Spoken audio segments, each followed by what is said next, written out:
Olá! Nessa série de vídeos estamos apresentando a criação de um aplicativo em Python usando a biblioteca Flat para obter o clima atual e também a previsão dos próximos 5 dias de uma determinada localidade, usando a API OpenWeatherMap. No último vídeo, criamos uma função para obter o clima atual de uma determinada localidade. No vídeo de hoje, vamos criar uma função que irá trazer a previsão do tempo dos próximos 5 dias dessa mesma localidade. Antes de começarmos, não esqueçam de se inscrever no canal. Sua inscrição e interação é muito importante para o crescimento do nosso canal. É através da sua participação que sabemos que vocês estão gostando do canal e assim iremos produzir mais conteúdo sobre o tema. Nosso aplicativo ele é formado por 3 partes. A parte superior contendo um edit onde será digitado a localidade e um botão que irá realizar a pesquisa. A parte central onde mostra as informações do clima, como o nome da cidade, o ícone que representa o clima, a temperatura e a umidade relativa do ar. E a parte inferior, que mostra a previsão do tempo dos próximos 5 dias. Hoje nós vamos criar uma função que vai trazer essa informação dos próximos 5 dias. Antes de começarmos a usar a API no nosso código, vamos entender como a API de previsão do tempo funciona. Nós vamos abrir um browser. Nesse browser, nós vamos digitar openweathermap.org/forecast 5, que é o endereço que apresenta a API que vamos utilizar na nossa função. Aqui no site ele está em inglês, eu vou pedir para traduzir para o português. E aqui nós temos uma breve descrição do que faz a nossa API. Então, nós temos aqui como fazer uma chamada de API, nós temos o código que apresenta como essa chamada de API pode ser realizada. Logo abaixo, nós temos os parâmetros que são utilizados na API. Nós temos os parâmetros obrigatórios e os parâmetros opcionais. Abaixo, nós temos um exemplo de como utilizar essa API já com o valor.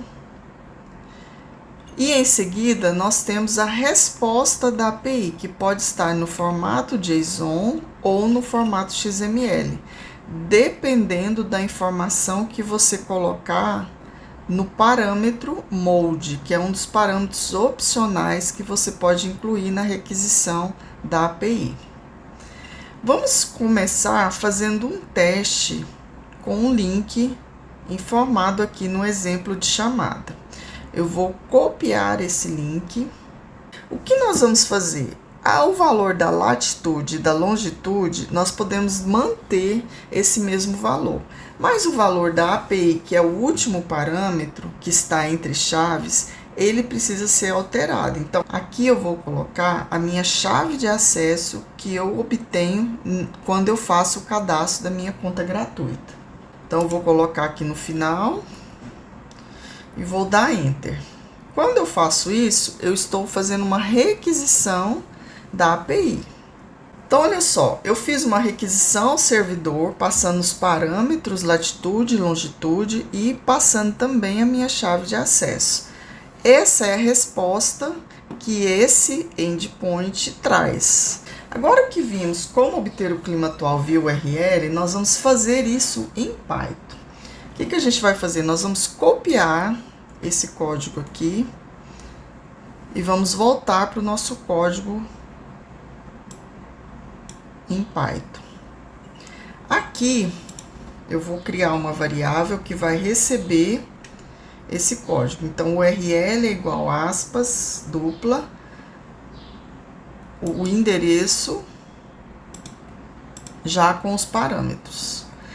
Esse código aqui eu vou tirar, porque senão toda vez que eu executar o código ele vai aparecer. Eu vou colocar como documentação, então como exemplo de como usar a função.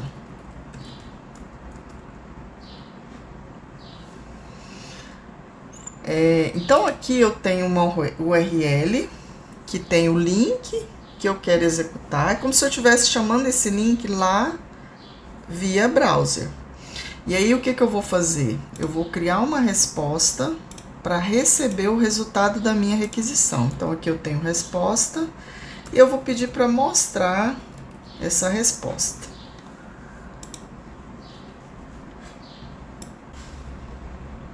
Então olha só, ele trouxe para mim aqui os mesmos dados que apareceram lá via URL. Se você tiver alguma dúvida sobre como utilizar o request com a API OpenWeatherMap, eu sugiro você assistir os vídeos anteriores, que eu entro em mais detalhes, tá? Então aqui, como a gente já está criando vários vídeos, eu já estou indo mais direto ao ponto. Agora, o que nós vamos fazer? Nós vamos substituir os valores que estão aqui, colocando eles como parâmetro, que é como a gente vai utilizar na nossa função. Vamos criar aqui a nossa função, que eu vou chamar de obter previsão por nome. E eu vou passar para essa função o nome da cidade e o país. E aqui nós vamos identar. E aqui nós vamos substituir os valores por variáveis. Então aqui eu vou ter uma variável chamada latitude.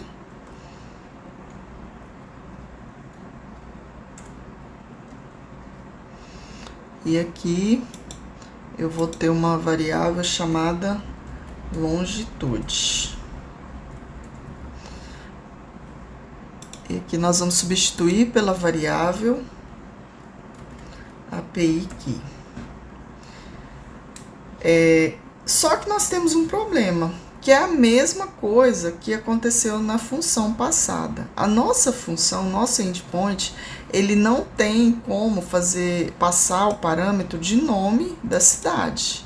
O que eu preciso fazer? Eu preciso usar aquela função que a gente criou para obter a latitude e longitude por nome. Então, eu vou fazer a mesma coisa que eu fiz na função anterior. Então, agora eu vou usar a nossa função, obter previsão por nome.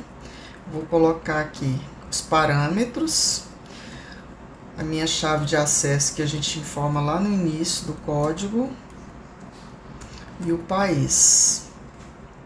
E eu vou pedir para dar um print nesse resultado. E vou executar. Então aqui ele fez a mesma coisa que fez no código passado, só que aqui ele está usando a função. E aqui, observem que ele está imprimindo duas vezes. Por quê? Porque eu estou pedindo para imprimir dentro da função e estou pedindo para imprimir o resultado da função. Só que eu não estou trazendo nada. O que eu vou fazer aqui? Eu vou pedir para dar um return no resultado. Então, agora sim, eu vou trazendo o return, usando o return, eu vou trazer o resultado da resposta no formato JSON, e aí sim, com esse resultado, eu vou mostrar para o usuário.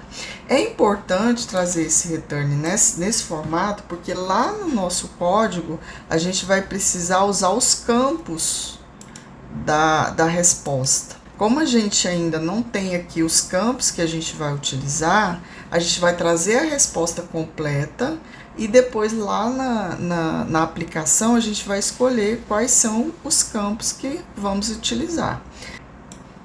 Como exemplo, eu vou fazer o seguinte, eu vou pedir aqui para armazenar o resultado da função e vou dar um print na requisição apenas na chave code. E aí, o que eu vou ter? Eu vou ter o valor dessa chave. No próximo vídeo, nós vamos utilizar essas funções. Então, espero vocês lá. Não se esqueçam de se inscrever no nosso canal. Até o próximo vídeo.